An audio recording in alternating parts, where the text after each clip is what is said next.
Welcome back to Off the Bench. I'm Brandon Carney alongside Pat Gustafson. Pat, we teased last week about cut day in the NFL, and what an underwhelming cut day it was, other than some Patriots news that we'll talk about in a second. But a lot of kickers on the move today. A lot of kicker trades. I mean, the Patriots traded Nick Folk to the Titans, I think, and then Will Lutz reuniting. Will Lutz reuniting with Sean Payton on the Broncos. But yeah, I mean, the biggest, I guess the most surprising cut of the day, shockingly enough, was Bailey Zappi and Malik Cunningham, just for the fact that it leaves the Patriots with no backup quarterback. And honestly, Pat, by the time that our viewers who are not tuning in live and are just watching on or listening on Spotify, Apple after the fact, or even on YouTube after the fact, the Patriots may just have Brian Hoyer by now, to be honest. I think that's kind of where it feels like it's headed. Even Colt McCoy would be a reasonable option, but yeah, there's no way they're going to go into the first game of the year actually with only one quarterback on the 53-man roster. It's just surprising to me how underwhelming Zappi and Cunningham must have been, because regardless of what you think of them as players, like, the Patriots just cut two guys that are familiar with the playbook and know the team that they're on. And Patriots are basically like, these guys were so bad that we will go get any of these other replacement level backup quarterbacks because we think they'll be better, even if we have to teach them everything from the ground up. So, or Brian Hoyer.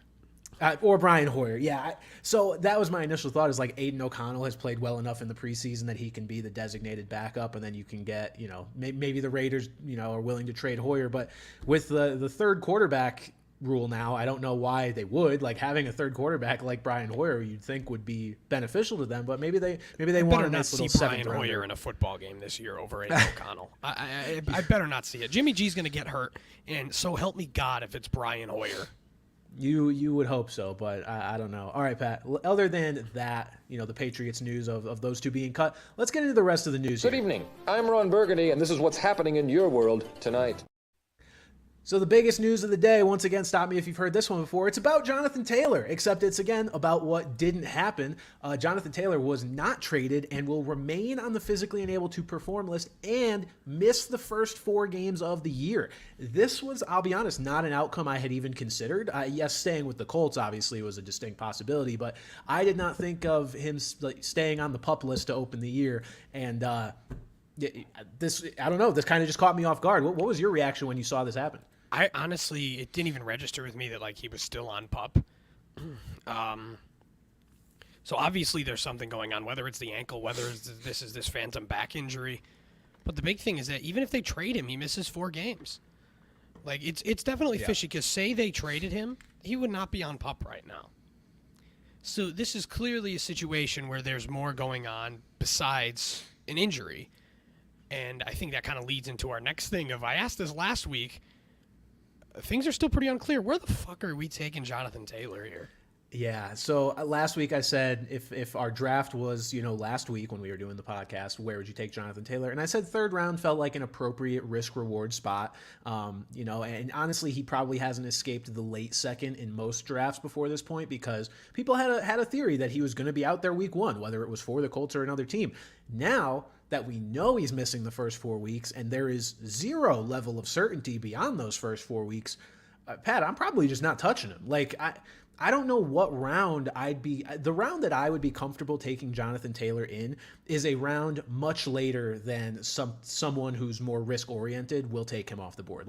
I would consider Jonathan Taylor as my first bench spot, but there's no shot that even is a remote possibility. Exactly. I'm not taking him in a position where he'd be in my starting lineup. And I'm talking quarterback and tight end. I want my quarterback and tight end before I take a gamble on Jonathan Taylor.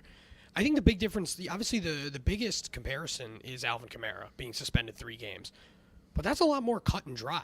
Kamara's going to come back, and he's probably going to be the lead back there. Granted, it's going to be a little bit of a murky backfield, but he's still going to be the lead guy.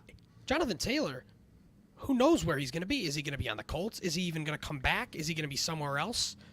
There's a chance we don't see this guy really even play football very much this year.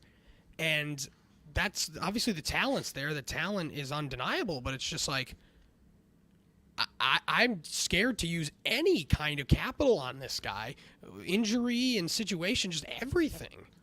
It's just if you draft Jonathan Taylor, there's a risk that you're throwing away that pick for the entire season, but you are guaranteed throwing that pick away for the first month of the year. And it's like, how do you feel good about that no matter what you do? And honestly, it would also be a different situation if the Colts had a clear RB1 in his stead, because I think at least then maybe you take Jonathan Taylor and let's say Evan Hull was undisputedly the guy. You could take JT, take Hull in the 13th, 14th round, whatever it may be, and feel okay about it, because then Taylor might come back and take the job back or get traded and then you have two starters. But the murkiness behind Jonathan Taylor also doesn't inspire confidence. It's just a situation that I'm not touching. Like it's just gross. I don't want to sacrifice a potential building block pick for Jonathan Taylor. The only note I do have here, Pat, is look, to me, the best way to play fantasy football is in a 12-team league. I think it's just the way that the most skill comes to the surface. But if you are in a 10-team league where, or even smaller,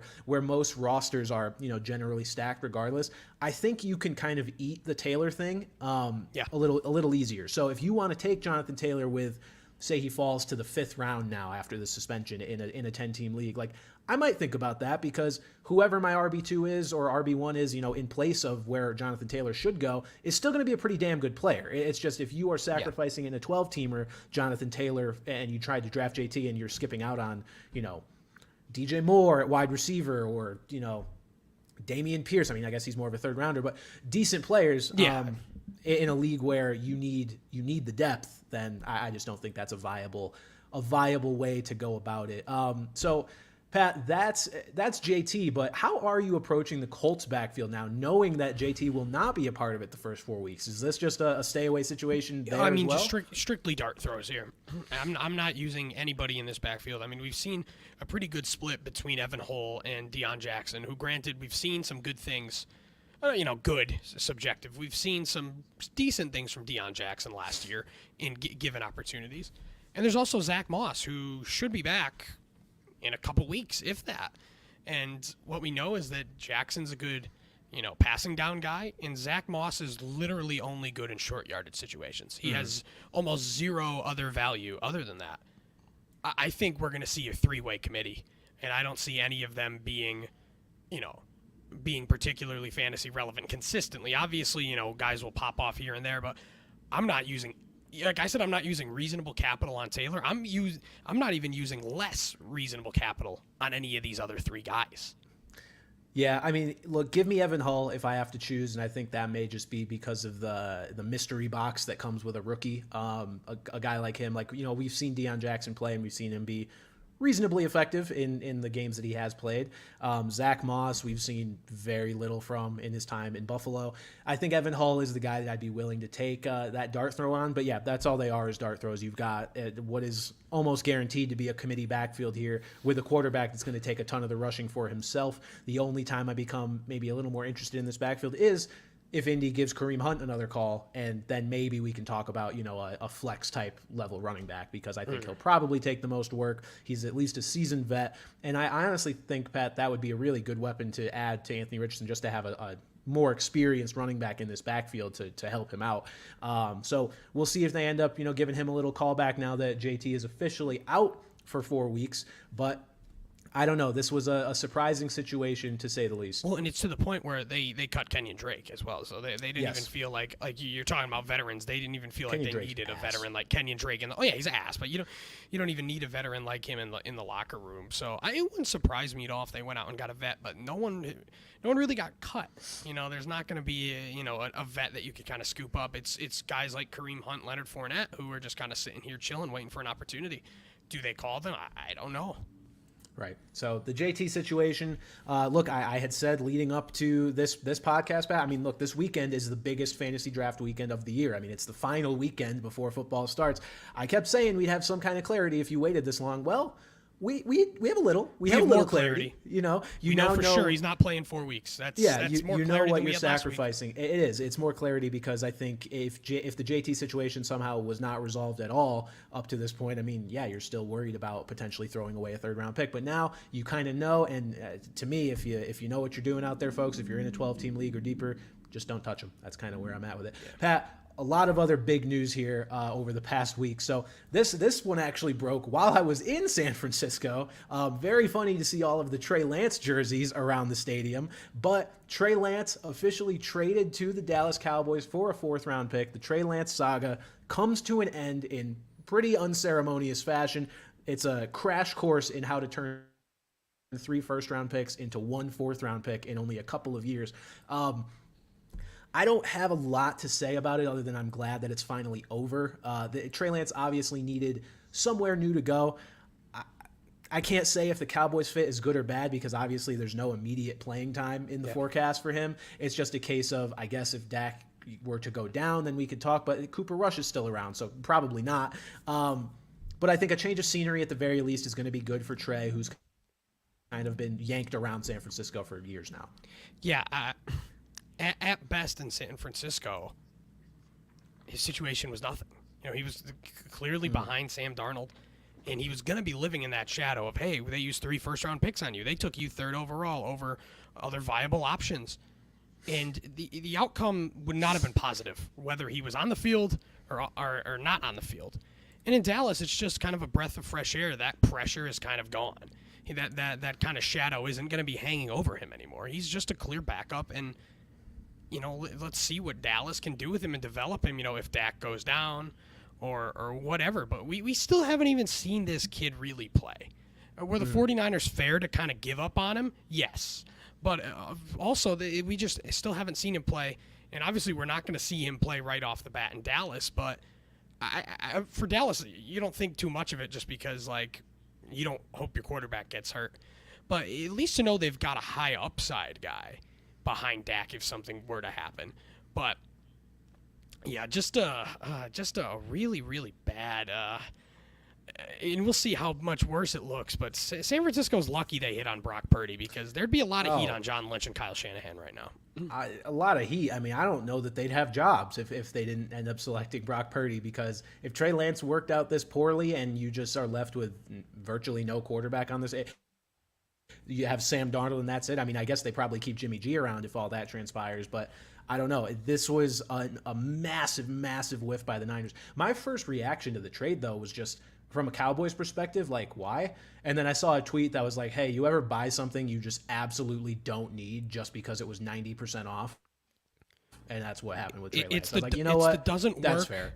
It's the it doesn't work but could be fun to fix meme. Yeah, exactly. That's exactly what Trey Lance is. And from a Niners perspective, look, when you do end up hitting on a guy like Brock Purdy late in the draft, it affords you the opportunity to be less patient with a guy like Trey Lance. If you were to start Trey Lance for a full season, he very well may figure it out, but there would be growing pains, and the Niners are like, well, why deal with growing pains when we've already got Brock, who's just kind of operating everything the way we want him to. So I understand it from their side.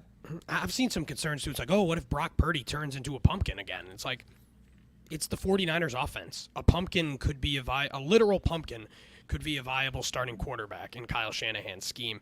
Right. So it's like you don't even worry about it. But the problem is that Lance didn't fit that mold, which looking back is just more and more surprising that they made that pick to begin with. As it was never going to be a fit. People thought like, oh, this will be great, a running quarterback and a run first offense. He's got an electric arm. That's not what they want. They want slow, boring white dudes who throw the ball 10 yards down the field and let their insanely talented weapons core do the rest. Like I saw like a tweet where it was like, oh, Brock's in the zone, and it was like a 10-yard pass to Debo who ran like 50 yards. It's like, that's not vintage anything. It's just, but that's just funny to me. But like that's what they need. They don't need someone. They don't need a project because they can insert just about anyone in there. They can insert Sam Darnold in there, and it probably wouldn't be that terrible. So it makes sense that they, were willing to pull the plug. And again, just from a PR standpoint, this was a huge story, and this didn't need to be a huge story. Like, oh no, our second string quarterback is now our third string. And it's like breaking news, and I just think for all parties, it was just best to move on. Finally getting rid of the sunk cost there with Trey Lance. I do think it's funny, though, because you mentioned how any quarterback can succeed in this offense, and we've seen that over the years. It's just very funny to me that the 49ers are like, we want to have all these dynamic weapons on offense that we can line up basically wherever we want them to, but we don't want that in the quarterback. We want the most rigid, regimented, just normal, basic pocket passer. I mean, Purdy's mobile, but you know what I mean?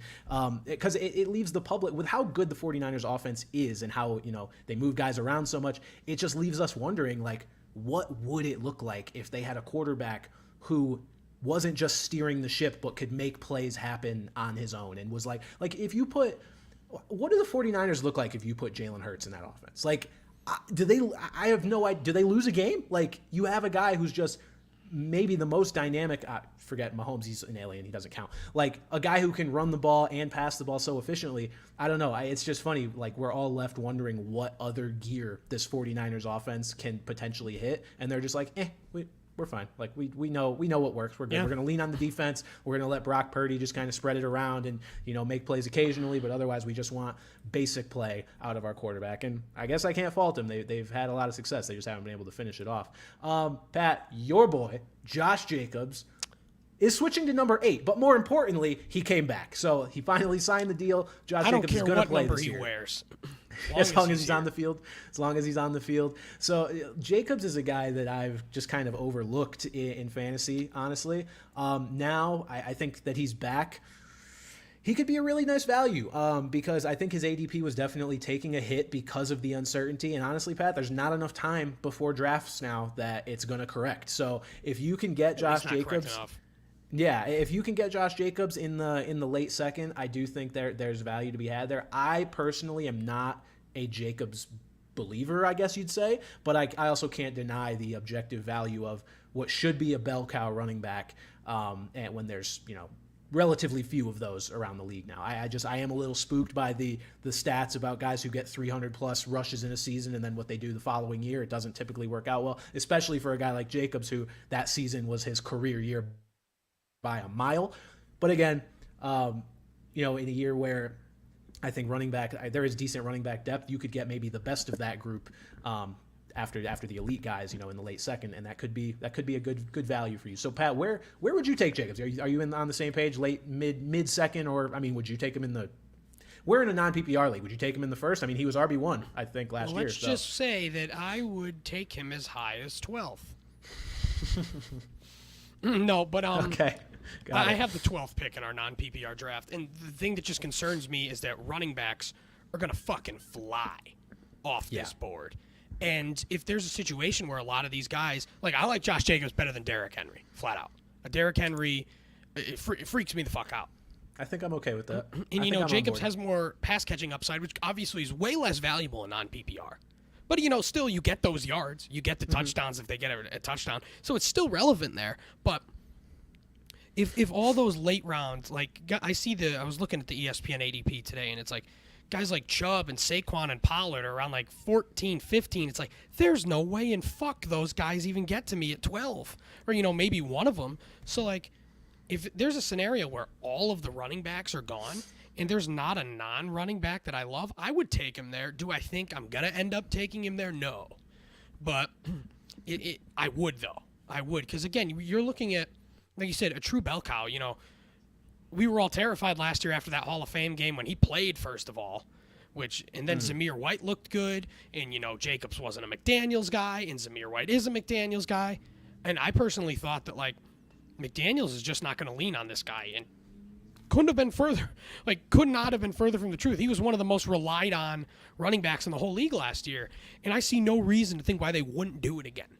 And like you said, yeah, he's kind of hitting that age. He's had a heavy workloads in the past, but again, from a workload perspective, I've seen a lot of these guys, like I guess spoiler alert, like a guy like Dameon Pierce, who's like, this guy could have RB1 potential based on usage and workload alone. And I think Jacobs is a similar thing, but more established and just a better player in almost just threw up in my mouth, a better offense than Houston. Excuse me. But yeah, in PPR, you're probably not going to have to, because running backs are going to fall further and you're not going to do it. But if you're a non-PPR like the dinosaurs that we are, it looks like we lost Pat here for a second, but yeah, we are dinosaurs in non-PPR, and I think Josh Jacobs, fun fact, Josh Jacobs is actually not as old as I thought he was. Not that I thought he was old, but like you hear about the workload and you hear him comped to guys like Derrick Henry, and he's only 25. So look, the age thing is not a concern. It's more about the workload specifically last year with Josh Jacobs that makes me concerned for him. But again, there is a certain value of being able to get him in the second round. So I understand that. If you go, let's say your first couple picks, I mean, if you were to get a guy like Jefferson or Chase, like top 3, or even you go to number 4 or 5 and you get Cooper Kupp, and then you can get Josh Jacobs on the come around, I mean, you have players who could conceivably finish as the RB1 and the wide receiver 1. Jacobs was the RB1 last year in standard. Let me get Pat back in here. Pat, we got you back? You know, I call myself a fucking dinosaur and then X out of the incorrect tab on my computer. So that was just a complete double whammy. That was just poetic justice there. But yeah, what were you saying in my absence? I was vamping about Jacobs a little bit. I mentioned how, age isn't necessarily a concern. I mean, he's only 25, even though in my head I group him with a guy like Derrick Henry and make me think that they're the same. It feels like Jacobs has been in the league a long time. I don't know what the deal is with that, but even though the issue here is that he's trying to get paid because he's still on a rookie contract. So I guess I shouldn't be thinking that. Yeah. But for me, the Jacobs concern is strictly about the workload from last year. And what I was saying was, if you are a person who you're picking like top 5 and you get an elite receiver like a Jamar Chase or a Cooper Kupp or even somehow Jefferson falls to you, and you can get Jacobs on the come around in the second, I understand that, because then you're I at like a point that a where lot. Yeah. you have feasible candidates to finish as both the wide receiver 1 and RB1. And I mean, look, if you're picking in the first 2 rounds, basically every player you pick should have that upside. But Jacobs is a guy who, at least in non-PPR, did it last year. So I understand it from that perspective. We've seen it. Jacobs right now in the late second, I just think if Jacobs had no concerns at all throughout this entire offseason, he would be probably a very early second-round pick, if not a late first-round pick in really any format. But take advantage of the uncertainty if you wish. I'm just not going that route, mainly because, I mean, our league's kind of weird, and I'm taking a running back in the first round and then a wide receiver in the second. But in most leagues where the receivers are flying off the board, Jacobs will be there waiting for you, hot and ready if you choose to act. Pat, Jerry Jeudy got hurt, carted off with a hamstring injury, not being placed on short-term IR to open the season, so that is a good sign. But just kind of another hit to this Broncos wide receiver room where Tim Patrick is already done for the year once again. I had a note down here. Is it Marvin Mims season? I mean, Jerry Jeudy coming back pretty quickly kind of puts a damper on that, but it does make me interested for Marvin Mims as another potential dart throw early in the year at least, because if he performs well in Jerry Jeudy's absence, whether it's 1 game or 2 games, I have a feeling this Broncos offense is going to be looking for and relying on anything that works. And if Marvin Mims proves that he works, then so be it. And speaking of things that work, I mean, Cortland Sutton is just launching up ADPs. Like I saw like, I think he's gone from like in the 80s to in the 50s. I'm all set. I'm not going that high. And I loved Cortland Sutton kind of as this overlooked kind of guy in the 8th, 9th round. I don't like him as someone that I've got to take in the 5th, 6th round to bank on being one of my starters. Because like you said, it could be short term. I mean, maybe we'll get more clarity in the future. But if Jeudy comes back, I said it all off season long that I think Jeudy is the guy in Denver. If I've got to take anyone in that Denver offense, I'm taking Jerry Jeudy over Cortland Sutton, who was just, along with Russ last year, was just kind of bad. It was Jeudy at the end of the year that was putting up some league-winning weeks. I made the playoffs in a league that I won because of Jerry Jeudy, but Mims, but like you said, Mims is a good dart throw. It seems that he's jumped Marquez Callaway. There was talk that Callaway was on the field a lot with the ones in the first week of the preseason, but then, like happens with most rookies, Mims kind of eclipsed that. So he could definitely be a starter here. And if Jeudy is down for a while and Russ, kind of gets a feel with Mims, then you're looking at a solid dart throw there. Yeah, I don't think it's bad at all.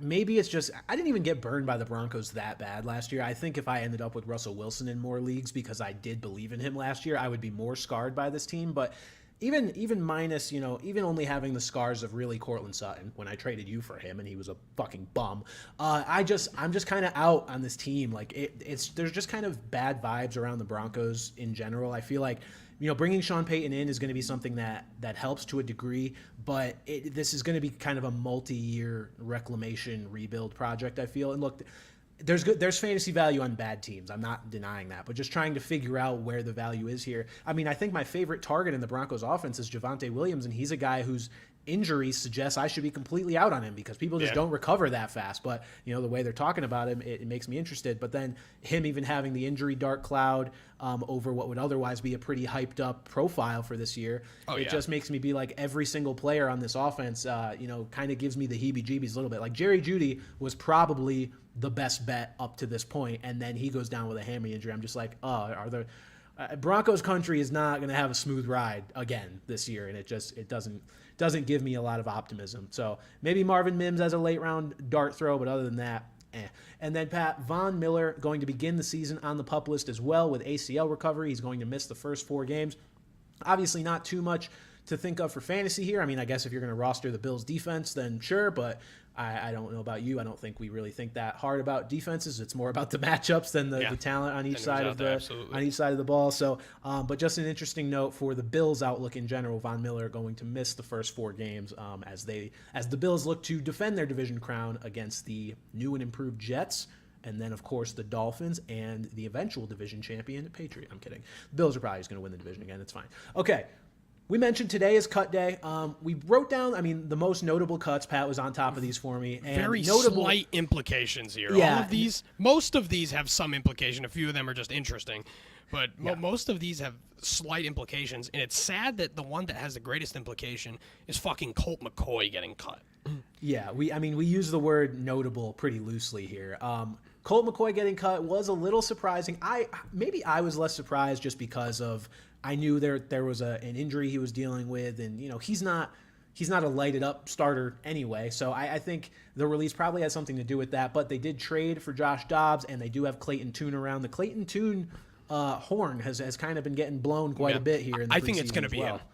I probably, especially, look, Josh Dobbs, not that he doesn't know the offense. Drew Petzing is there, and he's the offensive coordinator. He worked with Dobbs in Cleveland. So it's not like he's going to be unfamiliar, but it seems like the confidence in Clayton Tune is probably what preempted this move. And it's so funny because story time, 2019, pre-COVID, I was writing previews for American Athletic Conference games, which was awesome, by the way. And Clayton Tune was kind of this starter, not starter at Houston. They were starting Dana Holgerson's son over him. So, and then, I kind of lost interest in that conference after that. And then I found that he got drafted. When I saw he got drafted, I was like, what? Yeah. I didn't think... He was not an undrafted guy. I had no... Oh, 5th round. Yeah, you're right. 5th round pick. Yeah, I was stunned. I was stunned on draft day when I saw his name. And, but I guess, the Falcons. Sorry, Falcons. The Cardinals. The Cardinals are going to stink. And Kyler will be back, and Kyler will have the keys when he's ready to play. But give it to, let your rookie, see what you've got in a rookie. Because, who knows what Kyler's future is there long term. And, again, the implications for other guys, probably about the same. James Conner is a strict volume play, but you don't love it. And then there's Hollywood and... I still love Michael Wilson late. Yeah. I still love him. And then you've got the other Munchkins and Rondale Moore and Greg Dortch. There's just not a lot to like in Arizona. But maybe it will. Maybe whoever the starting quarterback is will love Greg Dortch or love Rondale Moore or love Michael Wilson. That's really the only implication from this situation. Yeah, this whole time when it was McCoy and Tune, I had never really anointed Colt McCoy as in my head anyway. I was like, whoever this ends up being, it's the same outlook. This team is not going to be very good, and it's not going to be very fantasy friendly. So every Cardinals player, if you are interested in any of them, it's a volume play. It's a volume play with Hollywood Brown. It's a volume play with James Conner. It's a starting job for Michael Wilson, at least, if you want to take that dart throw. And then, Zach Ertz is still around somehow. I don't know what's even going on there, but that's a thing that's happening. This team, it's not looking good, so that's really all we have to say about that. And then, Pat, I think we can almost run through the rest of these cuts pretty quickly.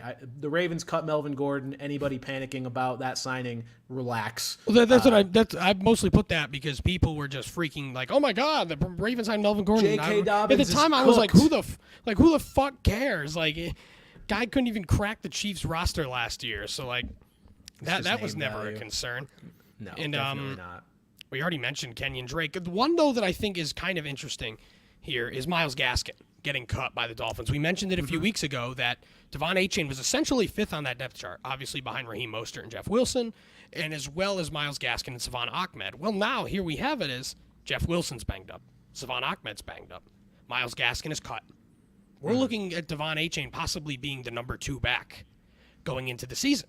So I think that has honestly probably one of the bigger implications on this because people still love Achane. I mean, you love him in best ball, you love him in Dynasty, but if you're kind of going in just like a regular redraft, I think his stock does go up in light of recent events because you'd think Miami would want to hang on to a guy like Gaskin,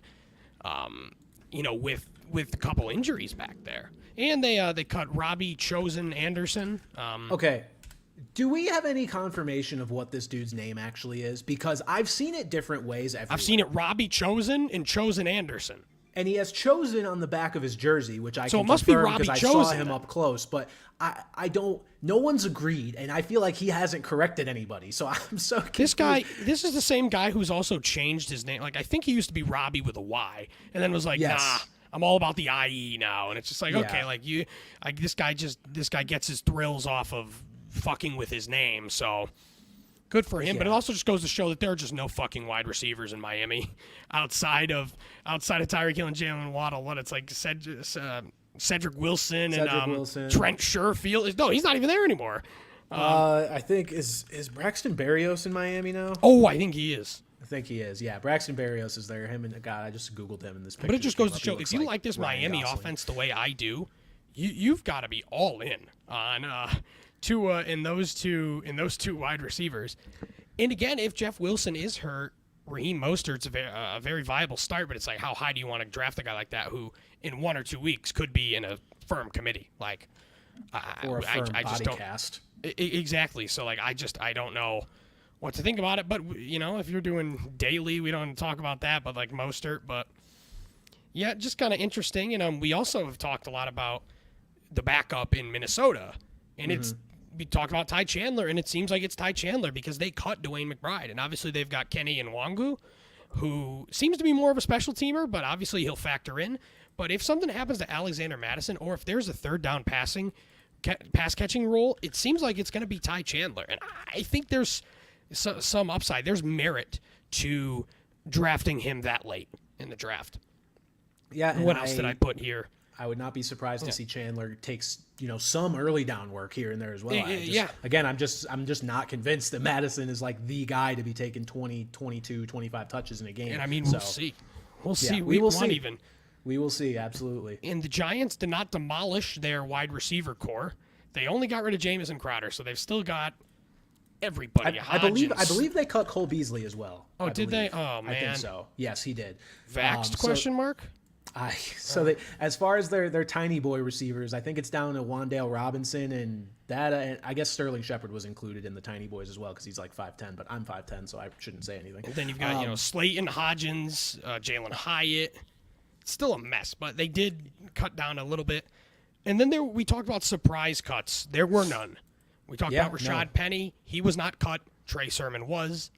This backfield is still an absolute mess. The only guy that I'm confident that will have a solid role is DeAndre Swift. That said, I am completely out on him at his ADP in PPR or non-PPR. Oh man, it just hasn't corrected. I mean, I don't know if it's because he just has a cool name like Swift, but it feels like that's part of it, and it's just people clinging on to the projection that he had coming out of college because I just don't see it in this backfield at all. Penny is the interesting one to me a little bit. Sorry, it's the World War III out here if you can hear the sirens. But with Penny, he's in theory the goal line guy, you would think. So that has some value. But then again, Jalen Hurts sneaks are probably just the goal line guy. So yeah, Boston Scott is still fucking around. Yeah, this backfield again, one of those that it might be more trouble than it's worth, and you're just better off taking stabs elsewhere. But yeah, no major surprises here as far as cuts go. Again, the biggest surprises were non-fantasy relevant. It was the Patriots cutting all of their fucking quarterbacks, and that was pretty much it. So nothing fantasy relevant as far as cuts go. But Pat, we do have some final preseason takeaways. We have absorbed our final preseason week here in preseason week 3 as we look toward the regular season. So number 1 on this list here, were we wrong about Dameon Pierce? Played almost every snap with the starters in the preseason. Devin Singletary pretty much didn't see the field until the third drive of any game that he played in. Where are you at on Dameon Pierce right now? I said I'm not ready to take the L on Darren Waller. I think I'm ready to take the L on Dameon Pierce before the season even starts. One of the big red flags was the volume. He was so volume dependent. Like if he had 20 or more carries, he averaged so-and-so points. But under 20 carries, he was useless. But I think there's more likely than not he's going to get those 20 carries a game. Even with Houston not being good. They were terrible last year, and they still were able to give him that volume somewhat regularly. And again, he's just a good player. He's sometimes you think like he's more of a I'd love to see him in a better situation for fantasy, but and again in the third round, I think that's fair. I think he's at the tippity top of this so-called RB dead zone, and it's at the point where in a lot of leagues he's probably going to get drafted outside of it. He's probably going to go before we hit this this said dead zone, but. Just going into the year, if Pierce pops off, just remember come back to this, or I will say that I'm ready to catch this L. I think it was just a matter of we weren't sure how big the gap was between Pierce and Singletary, not necessarily on a talent level, but on how much the Texans were going to commit to each one level. Because, they brought in Devin Singletary as, I think, their only free agent running back acquisition. 1 year, $2.75 million contract. So nothing too significant, but again, not absolutely nothing either. But the usage for Pierce is completely convincing to me. And the biggest thing too is his usage on third downs. Like we said, Pierce did not come off the field in favor of anybody on third downs, obvious passing situations. And that's the kind of usage that you need to see from Dameon Pierce to be comfortable taking him as a high upside RB2 on your team, or even an RB1 if you go not zero RB, because he's going in the fourth round at the latest, but where you don't prioritize running back in the first or second round at least. And I've seen that from him. I think this is an offense with a fairly underrated offensive line that Pierce can probably find some room behind.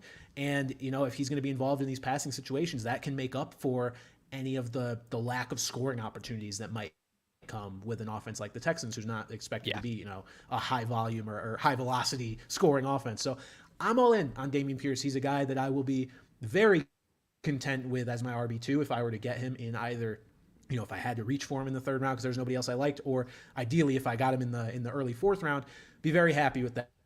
And I feel like that would be a slam dunk pick, which is not something I thought heading into the preseason. But look, you can't have take lock. You gotta adjust your takes based on information provided, and we've been provided with as much positive information on Dameon Pierce as humanly possible over the preseason. So all in on Dameon Pierce. Pat, I see you have a note here on the Chargers wide receivers. A little bit surprising. Josh Palmer working ahead of Quentin Johnston as the wide receiver 3 right now. What do you make of this? I think like a lot of other rookies, it's going to take time for Quentin Johnston to get acclimated, to really get into the swing of things with this team. Anytime they were sitting, Josh Palmer was sitting with Keenan Allen and Mike Williams, and Quentin Johnston was there. And you can say the whole oh, well, he's a rookie, of course he's going to play and all this. And it's like, but then why isn't Josh Palmer playing? Mm-hmm. That's if just those two were sitting. And you could say when the starter sat and it was Palmer and Johnson playing, you could that's up in the air, but it's pretty clear cut. But again, these are all three guys, Palmer, Allen, and Williams, who have had injury problems in the past. Mm-hmm. We're one Mike Williams awkward step away from Johnston being a very regular player in an offense we love. But as for right now, he's nothing more than almost like last year, you draft a guy like Christian Watson pretty late and say oh God, I hope this guy materializes. And then thank God for you, he does. But more often than not, these rookies may not. But yeah, he was never particularly on my radar. I believed in some of the upside, but not really somebody that I'm going to look to draft. It's just hard because with a guy like Jackson Smith and Jigba, for example, you have. And again, it's going to be me writing off Tyler Lockett like I tend to do. But you have an aging guy like Tyler Lockett, and you look at maybe JSN's going to take snaps from him. I guess Keenan Allen's aging too, but it's not like you're going to have Quentin Johnston and Mike Williams out there at the same time. So Quentin Johnston did not really have a path to be anything more than the wide receiver 3 on this team this year anyway. And I think he will take that role at some point, but it's just, all the rookie wide receivers are somewhat ranked near each other. I'm taking one of the guys that has a much clearer path to playing time. Zay Flowers, Jordan Addison, like Quentin Johnson is just. This could easily be a Justin Jefferson and Olabisi Johnson situation where it's like, BC Johnson's working ahead of Jefferson and Jefferson might not play. And then we were just so fucking wrong about that. But it could equally be that Johnston is just a sort of a, 40, 50% of snaps guy. And that's all he's going to be this year. And that's going to be extremely boom bust for your fantasy team and probably be kind of hard to get him in your starting lineup, save for an injury to Mike Williams or Keenan Allen, which again, not out of the question, but I don't personally like rostering guys strictly based on the idea that somebody ahead of them has to. Maybe my last bench spot, but it's just, you're just playing that waiting game. And then it's like, oh God, as soon as I drop him the next week, the guy's going to get hurt. And you're just playing that game with yourself and it's not fun. So you only do that with your starting running back. It's the only time you do that. Exactly. Pat, this is a big one. Tank Bigsby. I think I'll all aboard the tank. So this is another game. I haven't explained to people on the podcast. I assume if people are listening to this podcast, they probably follow me on Instagram and know what's going on. I went to both the 49ers preseason game and Jaguars preseason game over this weekend. So I saw Tank play in addition to seeing the Niners play. I also am still recovering from that. I feel like I want to die. That's too much flying. Fortunately, you don't have any other cross-country flights in the next few days. It's about 28 hours from now. Great. So, I got to watch Tank Bigsby in person. I was basically developing my fantasy take as I watched that game because I'm like, man, Tank's on the field a lot. He did fumble. He had a fumble lost in that game, which was not, what you want to see. But the amount of playing time he had was definitely noteworthy. So played 36% of snaps with the starters in the final preseason game. ETN did play 100% of the snaps on third and fourth down, but the snaps were more even on first and second down, where ETN played 13 to Tank's 9. It's just seeming like this is going to be more of a split than we anticipated. I mean, maybe, if Tank played 36% and rookie running backs do tend to earn more work as the season goes on, it would not surprise me if this kind of started as a 60-40 split in favor of ETN. And that is not, you don't want your running back that you're taking in, I guess, where's ETN, like early third round generally? You don't want that running back to be a guy that's only playing 60% of the snaps. Now, the one encouraging thing was ETN was out there in, scoring opportunities, at least. It wasn't like this is a Tank Bigsby is taking all the goal line work situation, but it's just going to be maybe a frustrating backfield. I think we're at a point now where these two need to be getting drafted a little closer together, and that would, to me, imply both ETN needs to be bumped down like a round and a half at least, and Tank Bigsby probably needs to be up to, maybe a flex guy. And I know that's scary to have a Tank Bigsby, draft him in your flex. Honestly, though, ADP is not going to force you to do that. I just think that's where their values are at. So to me, Tank Bigsby is probably one of the best values you can get. It's a guy who logically is probably worth starting in a flex spot based on the snaps he's going to get over time, but you can get him in the double-digit rounds, I believe, still. So Tank Bigsby, all aboard, in my opinion. Yeah, we've been kind of fading ETN in general. So we've been fading ETN most of this year. The whole thing when Urban Meyer drafted him was like, oh, this guy's basically going to be a slot receiver. Well, he's not really that good of a pass catcher as he was billed coming out of college. Yeah. So, and again, he really, I think, like we mentioned a few weeks ago, he scored a glaringly few amount of touchdowns in the last, several weeks of the year. And a guy like Bigsby, who is a bit more of a power runner, not that big. I think people just kind of see the name Tank Bigsby and think he's like Mike Tolbert. Like he's not a huge guy, but he's a far more powerful runner than ETN, which feels like, hey, maybe he may be in at the goal line. But yeah, especially like ETN, like we said, kind of going in this third round, kind of even before the dead zone. I'm completely out on that, and I'm also out on Bigsby even as a flex option. Because he's at the end of the day, he's a backup, and God, I lost my train of thought because I made a meme.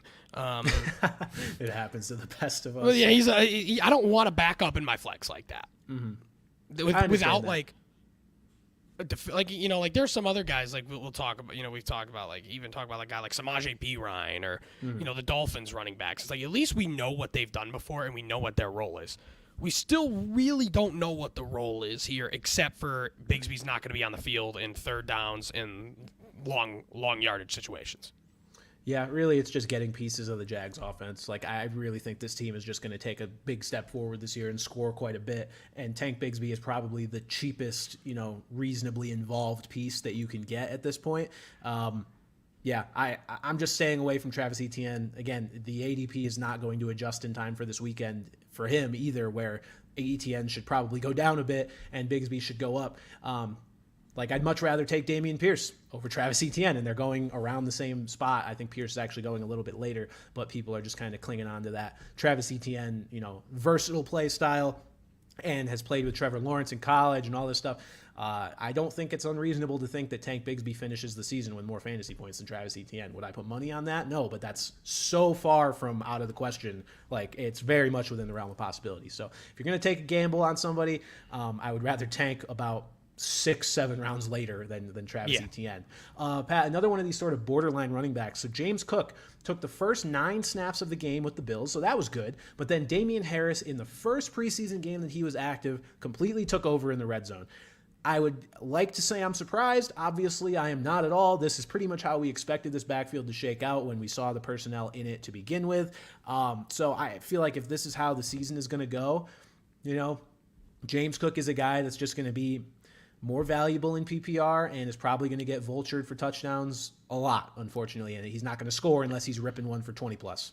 Yeah, exactly. I think that's what capped James Cook's ceiling all off season, was just getting a guy like Damian Harris, who is, like we've talked about, is really only good in short yardage situations, and obviously these goal line situations.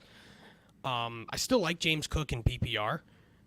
I think he's going to catch the ball a lot out of that backfield. And the other thing you got to look at, too, is Josh Allen's going to score on the ground as well. So I feel like the ceiling for Cook was always lower because of the lack of touchdown upside. And again, in our, I've got PPR drafts, I'm still going to target James Cook. But in our non-PPR, no, I don't want a guy like him in my starting lineup without PPR. Yeah, none of this was a surprise. It's just we are no longer allowed to live in our blissful ignorance of the first few preseason games when Damian Harris was not there. We were like, oh, maybe Cook will score. I mean, he did score a short yardage touchdown in preseason week 2, I believe. And now Damian Harris is back to reality. Again, Damian Harris, another guy who was not a surprise cut. He's going to be around, and so is Latavius Murray. So the touchdown equity is probably just going to be few and far between for James Cook. And yeah, even in PPR leagues, he's going to be a guy that you just need him to catch a bunch of passes and run the ball a decent amount between the 20s, because once they get inside that, probably not going to get as much out of him, but still a talented player. Not staying away from him completely by any means, but again, for us in a non-PPR league, I'm probably only comfortable with him in a flex, and even then, probably not going to be able to get him there if I had to guess. And then finally, Roschon Johnson. So this is the Bears backfield again that we thought we knew maybe a little more about than we actually do. But Roschon Johnson took both third and long snaps on the Bears' first 2 drives of preseason week 3, while Khalil Herbert played on just the first and second downs on that drive, or on those drives. Herbert and Johnson both also played a little bit with the backups later in the game. So Roschon Johnson, Pat, it seems like the report of him getting more first-team snaps after that second preseason game is materializing a bit, and this is not going to be workhorse Khalil Herbert, which is unfortunate, but I still think there's value there for Khalil Herbert. I'm not off of him either, because I think the touchdowns will be there for him. It's just we're not going to look at a massive workload for Khalil Herbert. Yeah, I still think Herbert's going to be the guy, the guy getting the most touches in there, the most fantasy viable guy, to the point where, I would draft him in flex consideration still. And Johnson, I will say this definitively, Johnson is a far more appealing piece than Deontay Foreman right now. I can't see Deontay Foreman factoring too much into these things, maybe, some carries here and there kind of just to alleviate things.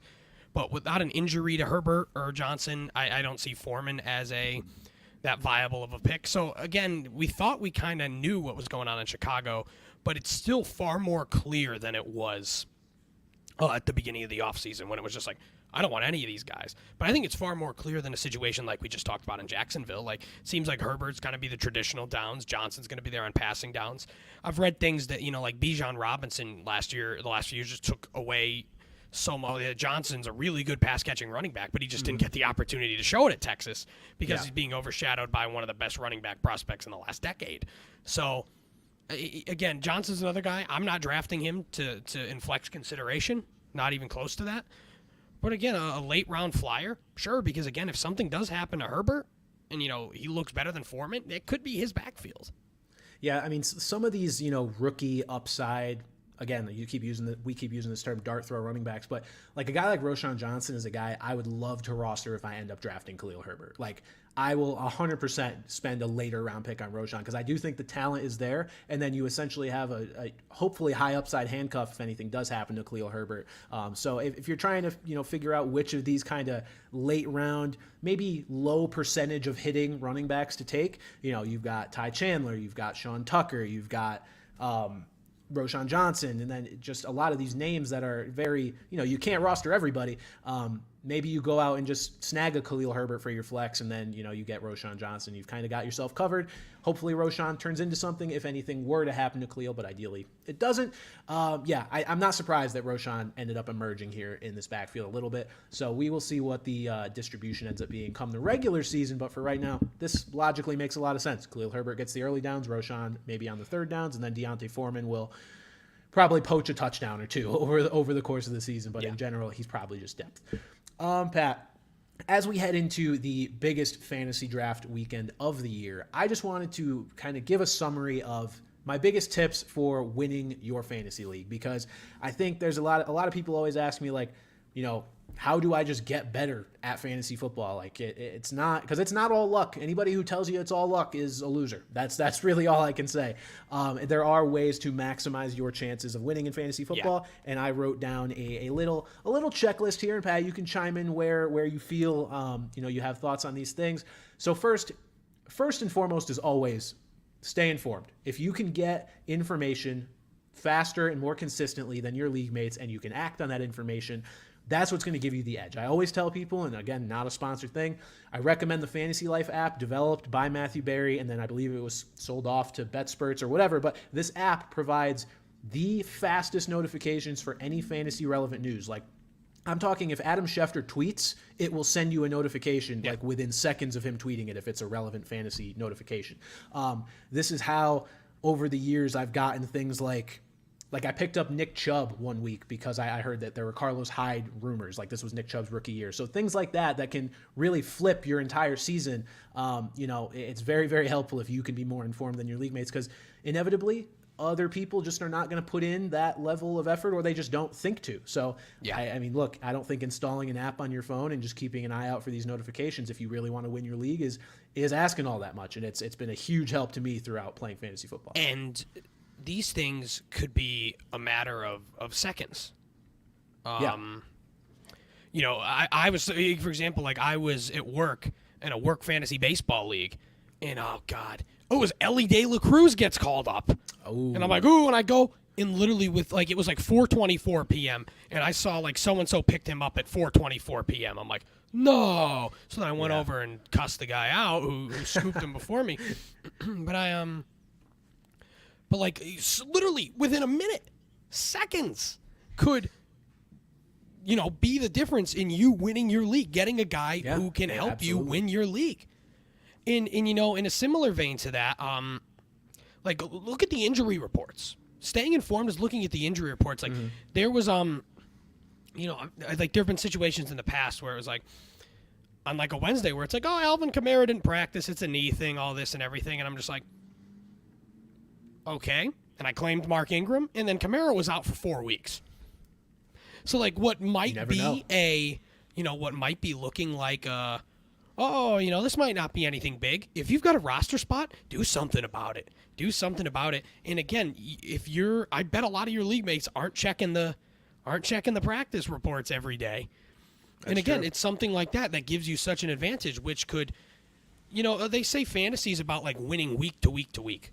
And again, some of those guys, even though they may only be 1 week things, that could be the difference between winning one game, which could be the difference between making the playoffs, winning the championship. So yeah, staying informed for a myriad of reasons. There's multiple ways you can do this. Yeah, I believe it was the fantasy championship 2 years ago. I was going for a 4-peat against our good pal Gary. I had won the 3 years prior to that. And Gary bodied my shit because of Josh fucking Kelly, Pat. It's guys like that will make a difference. Josh Kelly put up 25 points on me in non-PPR. Like, went off. And it's just stuff like that. Like, do not underestimate the power of these acquisitions. And they're not just over the course of waivers. Like, obviously, the waiver system makes it so that, there's a fair way of going after these players who perform, over in whatever week it may be. But like, things can materialize when everybody's also a free agent and waivers have already processed. Honestly, things tend to materialize more in those cases, because if a guy misses practice on a Wednesday, you might not think much of it. But then if he misses it on a Friday, you're like, oh, he might actually be out this week. So that's when you need to jump and just be faster than everybody, because there's no fairness to it once the waivers process. So just stay informed. If you can get to news faster than your league mates and figure out what exactly that news means and act on it, that's how you're going to win your league. Yeah. Another note I have here: Twitter is your friend. So this is, again, part of staying informed, but also finding the right people to analyze certain situations. So you don't have to do everything yourself. Twitter, X, whatever you want to call it. So here are some of my favorite follows. I mean, there are so many guys out there, and you do have to parse through some of the garbage as well, because there is a lot of, people just kind of spamming things and just engagement farming on Twitter. But there are really good follows as well. First and foremost, we've got Coop A Fiasco, who I know I've shouted out on the show before, spelled COOPAFIASCO. He's a tight end guru, basically. He talks all the time about the yin-yang tight end strategy, where if you are waiting until the late rounds to draft a tight end, you draft a safe, quote-unquote safe guy like Tyler Higbee, who's going to get a decent number of targets. We know that. The Rams don't have anybody. But then you draft an upside guy like Chig Okonkwo or Greg Dulcich, who, the needle's pointing down for Greg Dulcich a little bit, but guys like that, and then hopefully you hit on them, and then you just kind of rotate. But he also keeps an eye on tight ends throughout the season. And shut up with your Chig face. Oh, you saw the face. You're not pegging Chig Okonkwo. I was trying to figure out what you're making that face for. Pat said on a show weeks ago that he's going to peg Chig Okonkwo. But yeah, he's just a guy that he analyzes the tight end position specifically. And look, fantasy, there's a lot that goes into it. Like, there's a lot of players to keep track of. If you can have a guy to lean on to tell you, if you draft Travis Kelce, ignore this guy. But if you don't, this is the guy that's keeping tabs on what tight ends may have value throughout the rest of the season. And he's also keeping tabs on that tight end. Hey, that guy that scored 2 touchdowns in week 1, he's not going to fucking do that again, because he didn't play more than 15% of snaps, and it was a fluke and a half. So he's able to kind of parse through that if you don't want to do it yourself. Tight end is we talk about a week in and week out. Tight end is a really difficult position, and more often than not, it's a wasteland. Like, outside of Travis Kelce and then like Mark Andrews, like, there's a lot of uncertainty after that. And there could, like, especially if you get a guy who's like decent and then he gets hurt or he just stinks. Hello, Kyle Pitts. Like, you're basically, unless you get lucky and pick someone up who's going to be a long-term play, you could be streaming tight ends weekly the same way you stream a quarterback or the same way you stream defenses. And I think that specifically is a great tool to have, because, I remember, one year I missed the playoffs because I picked up the wrong tight end who pulled up like a goose egg. It was Darren Fells versus Logan Thomas. Oh, my And I picked up big, fat Darren Fells, who put up a goose egg. And Logan Thomas scored a touchdown. I believe he had like 9-10 points. That was all the difference in that game. And I missed the playoffs by 1 game because of that. So, you don't know how these small things can really just change the whole outlook for you. And tight end is a position that you're probably going to have to think about more, is the least set it and forget it position. Yeah. Oh, absolutely. Unless you draft Travis Kelce or Mark Andrews or TJ Hawkinson, really, I think any other. Look, we think Darren Waller is going to be really good this year. We hope, but again, there is a health concern there with historical hammy and leg issues with him. You probably can't set and forget the tight end position. So having somebody to focus on that and focus on any position. If you find any positional expert, it can be helpful. So that Coupe Fiasco, my tight end guy, has been the guy that has helped me identify some decent tight ends over the years. I strayed from his advice last year and took Kyle Pitts, and we all saw where that got me. So next we've got Kevin Roth WX on Twitter. This is a big one, Pat, because I think it's one that people don't really think about sometimes. This guy keeps track of the weather for every football game, every Sunday. And it's massive, because this is the guy that will tell you if there are like gale force winds happening at this game. And that's a time where, you should bench a receiver. There's times where you shouldn't overreact, and he'll tell you those too. But there are some games where weather is so severe that it's not worth it. And it can come down, it could be as simple as, knowing where there's a windy game so you can bench your kicker, because that's going to affect him. I'd argue crazy. kicker is even more important than quarterback or wide receiver. Yeah, like kicker, because it'll teams kill just him. won't even try to kick a field goal, let alone make them. Right. So keeping tabs on that kind of thing is so huge, because some of these games, like, there's really only, I would say, maybe 3 or 4 games a year that are so truly disgusting that you need to think about benching a guy. Like, you're not benching your players because it's raining or because it's a little colder than normal. But if there are crazy winds or the rain is as bad as it was, and I believe it was the Bears 49ers game last year, one of Trey Lance's only starts ever, it's like you have to think about or the that, famous, because that is going to affect the game. Bills Patriots game where Mac Jones attempted 3 passes. I think that 3 passes. Yep, 3 passes. Damian Harris had fucking 25 attempts or something to that effect. So yeah, he keeps tabs on that stuff, and it's very helpful. And honestly, him keeping track of the games where there's good weather so that you can target kickers and stuff like that is very helpful. So Kevin Roth, WX, that is another big recommendation for me. Oh yeah, and I meant to mention this too. Defenses. Starting the defenses that are participating in those gross games. That's a great way to stream. Like, even if it's against a potentially good offense like the Bills or something, if this game is going to be a fucking mud bath, there's going to be turnovers. So to start. Or if anything, it's going to be like a 9-6 game too. Yeah, the scoring opportunities are going to be much fewer and further between. And then the last specific account I have here is at FB Injury Doc. I think I brought him up on the podcast before as well, but his name is Edwin Porras. He is a doctor of physical therapy and board-certified orthopedic specialist. Just provides, to me, unparalleled context on injuries and likelihood of re-injury and which ones that you should be worried about and which ones you shouldn't. This is the guy that told me not to be worried about injuries to guys like Saquon Barkley and Christian McCaffrey, and that everybody calling them injury prone was stupid, and you should take advantage of them and draft these guys because they're going to be beasts. It's a new year. They're recovered. They're going to be fine.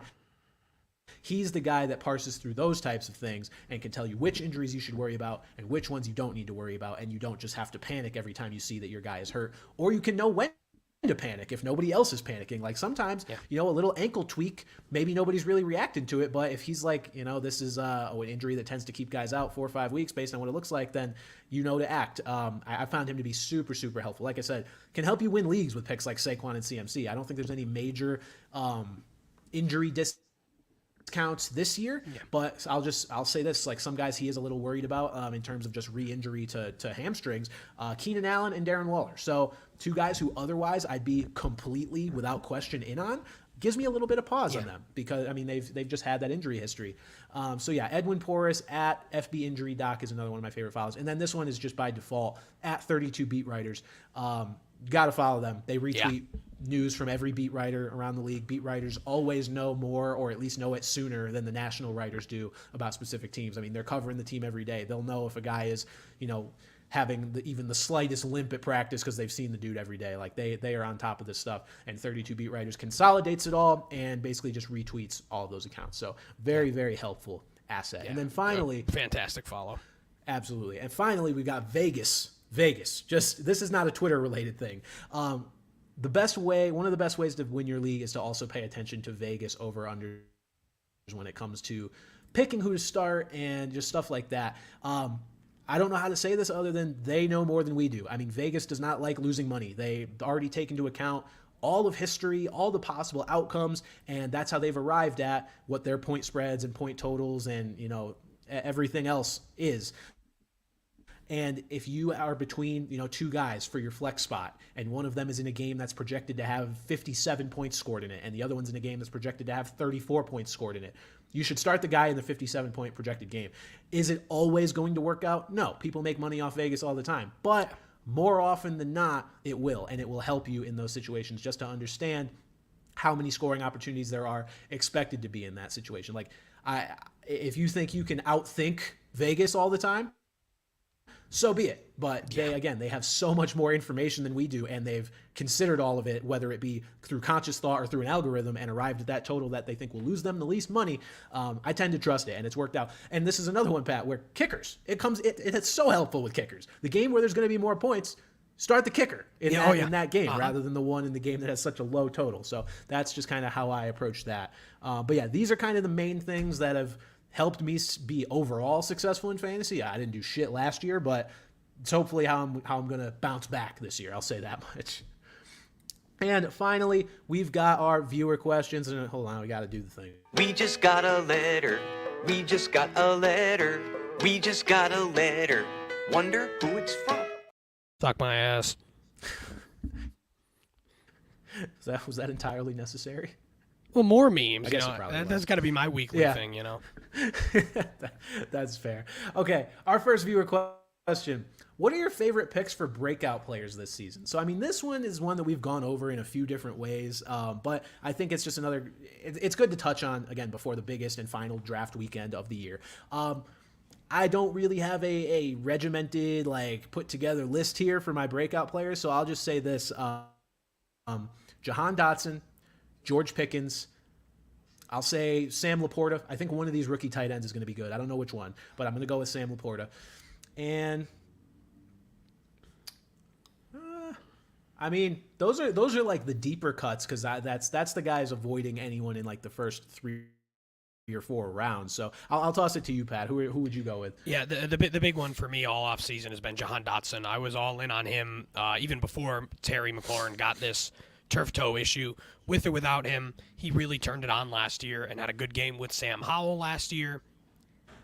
And again, just in comparison to a lot of these other second-year receivers who, admittedly, rightfully so, are getting taken very high, like Garrett Wilson and Chris Olave, I think Dotson could make the biggest leap just because he's got the biggest leap to make. But I think you're going to be really, really happy if you take him really as your flex or even on your bench. I think you're going to be really happy with that. Yeah, I agree. Dotson's a guy that his connection with Howell has been very obvious, and I also am just kind of hopeful for the Commanders in general. I feel like getting Eric Bieniemy there, having a quarterback like Sam, who might be one of the better quarterbacks they've had over the past decade or so. I think it all lines up pretty nicely for Dotson to have a really, really good season. Just a guy that I'm very optimistic for and would not be upset if things fell and I ended up having him as my wide receiver too, because I filled some other positions before then. So I think Dotson's probably our biggest overarching one. We've kind of both been singing the praises of him. So we'll go with as it. have many. Yeah, exactly. And his ADP still hasn't gone crazy despite that. So no. I think there's still value to be had. He's around pick 80 or so on ESPN. And final question, thoughts on the Kelsey Mahomes stack in the first 2 rounds? So I know you mentioned this, Pat. You were like, I thought about this at pick 12. I hate that. What do you mean? I don't know. Thoughts on the Kelsey Mahomes stack in the first 2 rounds? I'll say this. It would be a lot of fun for you to own those 2. I could never get myself to do that. I could never get myself to not have a single running back or receiver after the first 2 rounds. There's just no way. It's really risky, but you've got to take a look at it. Is this a year where you think there's enough depth, in running back and wide receiver? And wide receiver, there certainly is. And we've talked about how the dead zone may not be that dead, but honestly, if you're doing that, you're going 0 RB. If you go tight end, quarterback in the first 2 rounds. But just from the perspective of that, they are the best stack in the league. Is there a better 1-2 punch? Yeah. I mean, Joe Burrow and Jamar Chase are great, but we're talking Patrick Mahomes is the number 1 quarterback, and Travis Kelce is the number 1 tight end. So if in any kind of fantasy, you stack anybody you want, those are the guys. But again, like you said, it's got to be a lot of fun, but you've got to brace yourself. You've got to prepare and draft the rest of your draft around that, essentially. So there's the risk and there's the reward. Personally, Pat, I think the Mac Jones Kendrick Bourne connection is the best one in the league. But yeah, I mean, Kendrick, they were receiving trade calls on Kendrick Bourne. But yeah, it's going to be a really productive stack. It's just one that, based on positional values, I would never really consider it. But look, I mean, there's definitely ways to make it work. You're going to get crazy points from them pretty much every week, and if you think you can hit on those other positions, then by all means. Pat, before we end this show, this is our final show before our draft, which is this Saturday, 7 p.m., 6 p.m. Eastern time. 5, I believe it is. Honestly. Is it 5? I feel like we do it at care. 5 now. I'd be so down to do it at 5. I hate waiting all day to do the draft. Final thoughts as we head into the draft. How are you feeling about your spot? How are you feeling about what everyone else is going to do? I feel really good, and honestly, the best advice I can give you for drafting is let the league dictate what you do. I'm picking at 12, and part of the reason I picked 12 is because I wanted almost my strategy to be picked for me. I wanted just, 11 picks are going to go by. If running backs are going to fly, I know it. They all zigged, I'm going to zag. And, I haven't done another redraft yet. I've got my other one tomorrow, actually that's higher buy-in than ours. So Oh, you're cheating on us. Got it. yeah, I know. God. Infidelity. And that's tomorrow, and I'm picking 6, and that's full PPR as opposed to non-PPR. So like I don't know, but I'm just saying I'm ready. Like I've been texting our league mate Brett, who may or may not be still in this chat. Oh, Bert, sorry, I just doxed him. Oh no, his name is Brett Daigle on here. He's Is doxing Bert taking himself. Saquon? He's doxing himself for any Cheshire High students in here.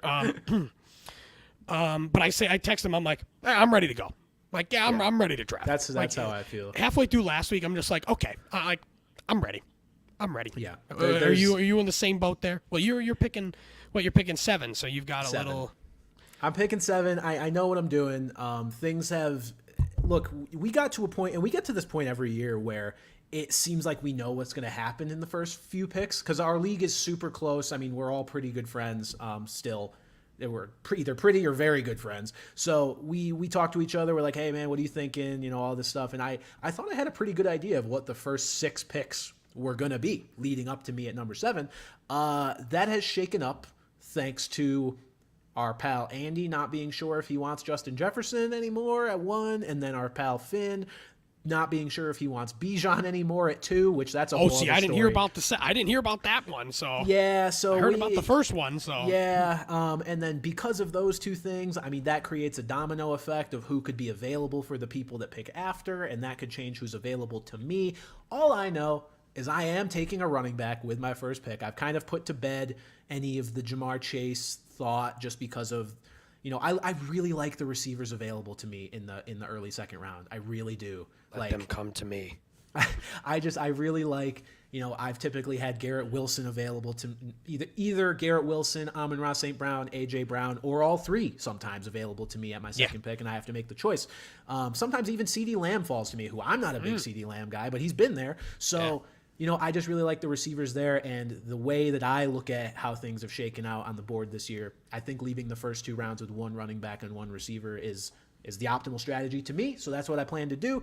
I just don't know who that running back's going to be. But yeah, you reach a point of preparation where it's like, okay, I'm not going to get more prepared than this. I need to see where the draft board falls, because I know we like to put together in mock drafts our ideal situation, and then some weird shit inevitably happens in the draft. So we never know what I to used expect. to go in like with an exact plan of who I wanted where. Me too. But now I could not do more of the opposite now.